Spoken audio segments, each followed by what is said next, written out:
All right, we are now on lesson two, providing value through your offer, right? Last lesson, we talked about a niche audience. Now, we're going to be talking about what value you can bring to your niche audience and how to deliver it, right? So, let's start off with understanding your audience's needs, right? So, now you've developed your audience, right? That niche audience that you were going to be talking to. Now, you have to understand how your audience works, how they operate, so then you can start figuring out what is an effective offer that I can give this audience to solve whatever issue that they have or whatever problem they need to solve. And then I can, deliver that value, right? So tailoring your message to meet the needs of the customer and then making sure that it resonates is super crucial, right?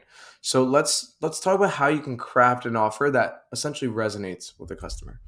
The first thing is crafting or creating a unique value proposition or a UVP. That's what kind of sets you apart from the competition, right? And what I mean by a unique value proposition, I'm talking about something that's unique to your brand, whether it's, let's say, if your competition is providing, you're a barber, right? Your competition is providing haircuts, but maybe you're providing haircuts with a free beard, shape up at the end. Or maybe there's a massage that goes on. I don't know, right? But that's one thing that can make you distinct from the competition near you, right? So that's why a UVP is super important because it helps a customer make their decision making a little bit easier psychologically, right? So if you deliver some sort of unique value that your competition does not have, that will enable you as a brand to stand out, right? And a way to do that is you have to do research, see what the competition is doing. Once you've identified what they're doing and what their value propositions are, right? Then what you do is you're essentially creating a list and then you're like, all right, this is what they're saying. It's like chess a little bit, right? This is what they're doing, or this is the move that they're making. If I make this move, it might, cause the customer to think about me a little bit more, right? Then on top of that, I would say create a sense of urgency.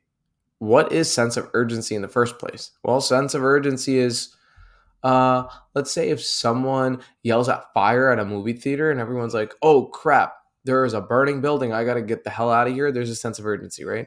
Obviously, we're not going to go to that extreme and say like, "Hey, look, if you don't buy, we're going to burn your house down." No. You're going to do something where you may have to cause some sort of hysteria, right? Like, yo, limited time offer.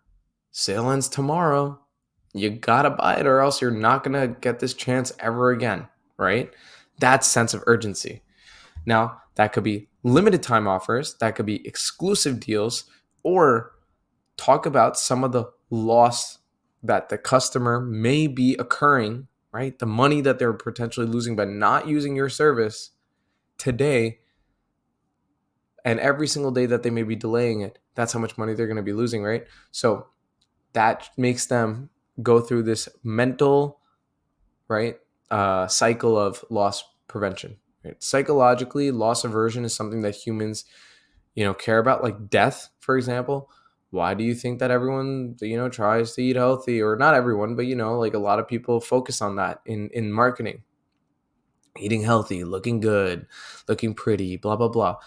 It's because it reminds people that death is imminent, and if you want to, have more time or lose less time, do this, 5-part exercise or whatever.